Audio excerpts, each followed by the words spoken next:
இருளிலிருந்து வார்த்தையினாலே வெளிச்சம் உண்டாக்கின தேவன் இயேசு கிறிஸ்துவின் மகிமையான ஒளி எங்கள் உயிரத்திலே வீசும்படியா செய்தார். ஹalleluya.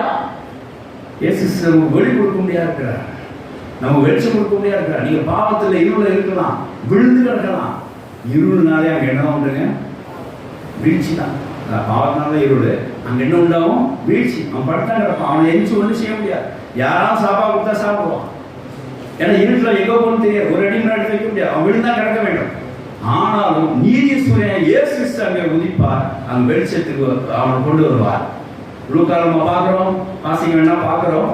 என்ன பார்க்குறோம்? என்ன இருளுக்கு ஜனங்கள் மரண பயத்திலிருந்து விடுவிக்க முடியாத அருணோதயம் ஒன்றிலிருந்து சந்தித்தது என்று சொல்லி பார்க்கிறோம். அருணோதயம், வெளிச்சத்துக்குரிய அந்த அருணோதயம் பயத்தில் உள்ள ஜனங்களை விடுவிக்க முடியாத இருள் ஜனங்கள், அப்படியே இருள் உட்கார்ந்துருக்க ஜனங்கள் சொல்லி ஒரு வார்த்தை இருக்கும். ஏன்னா இருளை என்ன செய்ய முடியாது? நடமாட முடியாது, ஒரு அடி எடுக்க முடியாது. இருள உட்கார்ந்த ஜனங்களுக்கு வெளிச்சம் தரக்கத்தக்கதாய் என்ன மேலிருந்து ஒரு அருணோதயம் சந்தித்திருக்கிறது என்கிற காரியத்தை ரூபால பார்க்கிறோம். கடைசியில் இருக்கும் தேவதோஷம் சோத்திரம் உண்டாதாக. ஆகையினாலே இருள் உள்ள, அதாவது கிறிஸ்துவ விசுவாசிய ஜனங்கள் ஒருவேளை பாவத்து நிமித்தம் இருள காணப்பட்டால்